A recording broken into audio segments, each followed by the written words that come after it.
Donc vous avez téléchargé le dossier avec lequel on va travailler en tapant cette adresse. Vous avez des IP.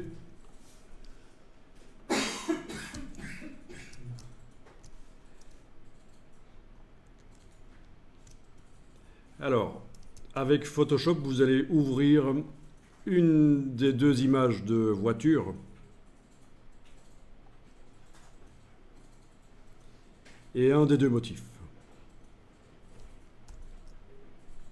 Donc voilà, pour faire simple, je vais prendre la voiture bleue et lui mettre un motif bleu. Par exemple, ici, dans ce cas-ci.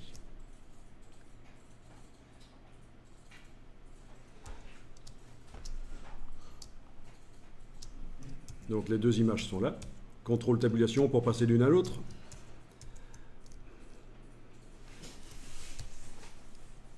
Alors je vais coller dans la voiture le motif tel qu'il est là, sans l'agrandir, sans le multiplier, ce sera plus simple, mais le principe est le même. Alors, on est sur l'image de la voiture et on va dans la palette action. Alors vous avez déjà un premier script d'action dans votre dossier accentuation détail. Je vais le fermer et faire un nouveau dossier en fait, parce que ce qu'on va faire ici c'est de l'incrustation de motifs. On va faire un script qui permet d'incruster un motif comme on a fait hier et de créer tous les calques, ombre et reflet, tout seul. Donc vous cliquez d'abord sur l'icône du dossier dans la palette action et dans la boîte qui s'ouvre, on va appeler ça incrustation motif.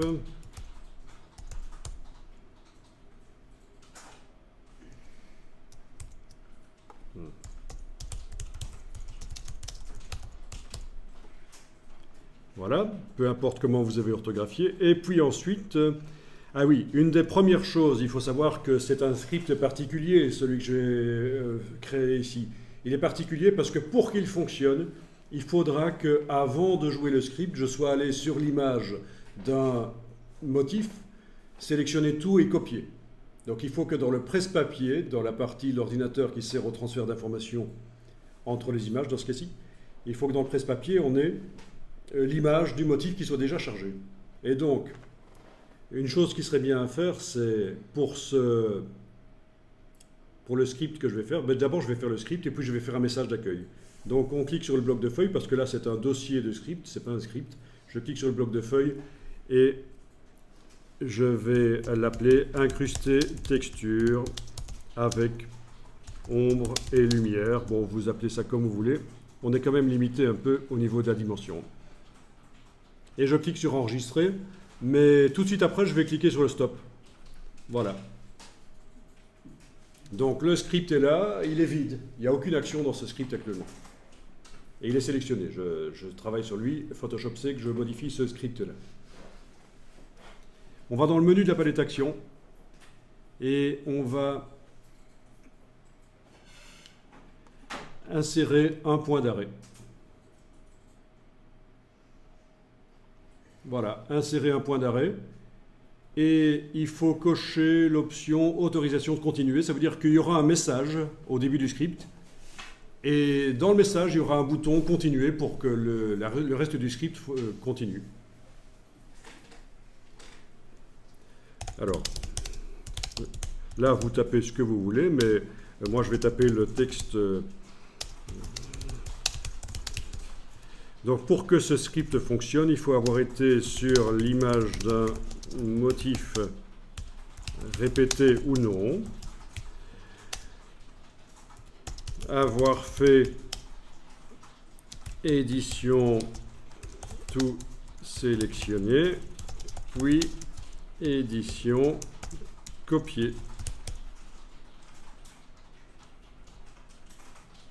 Voilà.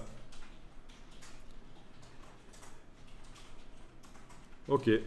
Et donc j'ai un point d'arrêt avec le texte là. Oui, ce qui est ennuyeux, c'est que si je veux revoir mon texte, il faut quand même assez bien étendre. Sinon, double-cliquez sur cette action-là et ça réouvre le point d'arrêt pour modifier. Vous avez bien pensé à cocher l'option autorisation de continuer. Si ce n'est pas le cas, vous double-cliquez sur l'action, le message là, et enfin, le point d'arrêt, et ça s'ouvre.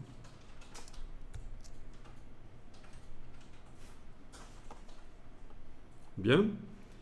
Eh ben, je vais le faire, ça. Je vais, sans enregistrer, hein, je vais aller sur le motif, faire sélection, tout sélectionner. Donc un CTRL A, puis un CTRL C, et je reviens sur l'image de la voiture. Donc je suis dans les conditions qu'il faut pour que le script fonctionne.